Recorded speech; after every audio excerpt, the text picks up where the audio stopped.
This week on Madlik, we're diving into a hot-button issue in Israel. Should Haredim serve in the IDF? We explore this through the lens of our Parsha, Bamidbar, which details the census and military conscription of the ancient Israelites. This clip recounts the famous meeting between David Ben Gurion and the Chazon, exploring their debate over religious exemptions from military service. It offers an emotionally charged look at a pivotal moment in Israeli history that still resonates today. If you find it of interest, subscribe and listen to the full episode. Enjoy. The original reason for the arrangement was the destruction of the yeshivas in Europe during the Holocaust and the wish to prevent the closing of yeshivas in Israel due to their students being drafted to the army.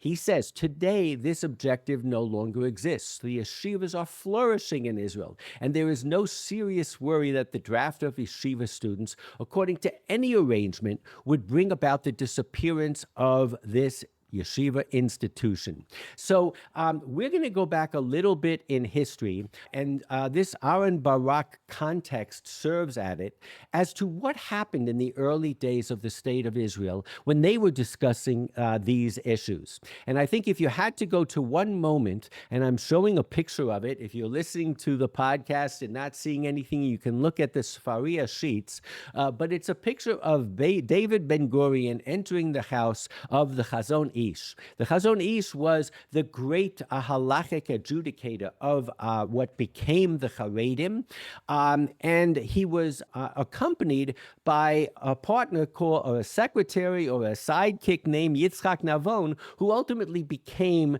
the president of Israel, but was a very knowledgeable traditional Jew. And so while there was no recording of the meeting, what seems to have happened is that Ben Gurion came in and said, how can we live together? And the first famous thing that the Chazon Ish told him was he gave him the story of the two camels. Actually, it's from the Talmud, and in local nomenclature in Israel now it's called the story of the two wagons. If two wagons are on a narrow road, which one gets precedence? The Talmud says the one that has a full load as opposed to the empty wagon or camel. So the Chazon Ish turns to Ben Gurion and he says, we, the religious Jews, are analogous to the camel with the load. We carry a burden of hundreds of commandments. You, secular Israeli, have to give way. You, secular Israel, have to give way. Meaning to say that we're doing all the learning, we have all the mitzvos, you have an empty cart. Ben Gurion was not a soft pushover, and he was not there as a secular Jew. He was there as a Jew who was starting the land of Israel. So Ben Gurion, according to Navon, attempted to mount a counter-argument. And the second camel isn't weighed down with the burden of commandments, he asked rhetorically. The commandment to settle the land isn't a burden, and the commandments to defending life aren't mitzvot. And what those boys whom you are so opposed to do, sitting on the borders and protecting you, this is not a mitzvah? We don't have an answer from the Chazon Ish. But what's fascinating is two things here. Number one, I think the context of what Barak, the Supreme Court Justice, said is, this is not necessarily, and at the time it was not necessarily taken as a timeless argument. They were talking about a particular time in Israel where those students numbered 300 or 400. And so that was one thing that I think, go ahead. With very little hope that that number was going to increase. Had you told the Chazon Ish that yeshivas would look like they do today, he would say, you're crazy, impossible. Let's hold on to that. I think that's a critical observation. The other thing is that Ben Gurion really argued, as would Rav Kook or anybody, that what they were doing was an amazing commandment. It was settling the land of Israel. It was protecting Jewish slaves. So that argument is with us even till today.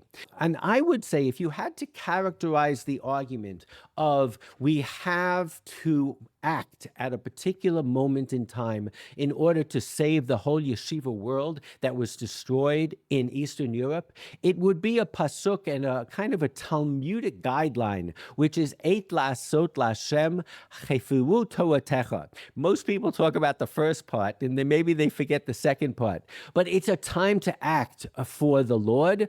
And normally the translation is for they have violated the teaching. The way the rabbis took it is there are moments where you have to violate the law in order to keep the law. So in Mishnah Torah, which is Maimonides, Maimonides talks about they are times where you have to abrogate the words of the Torah as a temporary measure.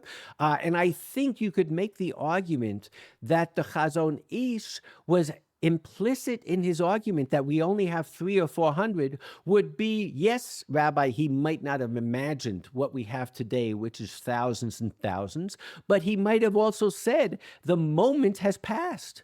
We have now established a yeshiva world. It's not going anywhere. Actually, there are more people learning Torah, I think, in yeshiva today than at any moment in Jewish history. As Maimonides says, they may not, however, establish the matter for posterity and say that this is the halacha. So this is the crux of the argument that we're having now, and especially it's not a hypothetical argument because, as I said before, there are reserve soldiers who just, they can't carry the burden anymore.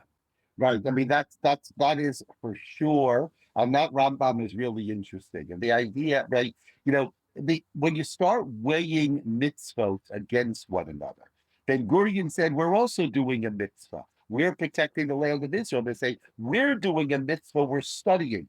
There's also an issue of, we call it in Gemara language, marisayah. How does it look? When people are putting their lives on the line, even if you think you're carrying a heavy burden, but you need a little bit of humility to the fact that you're protected sitting in the Beis Medrash while they're putting their life on the line.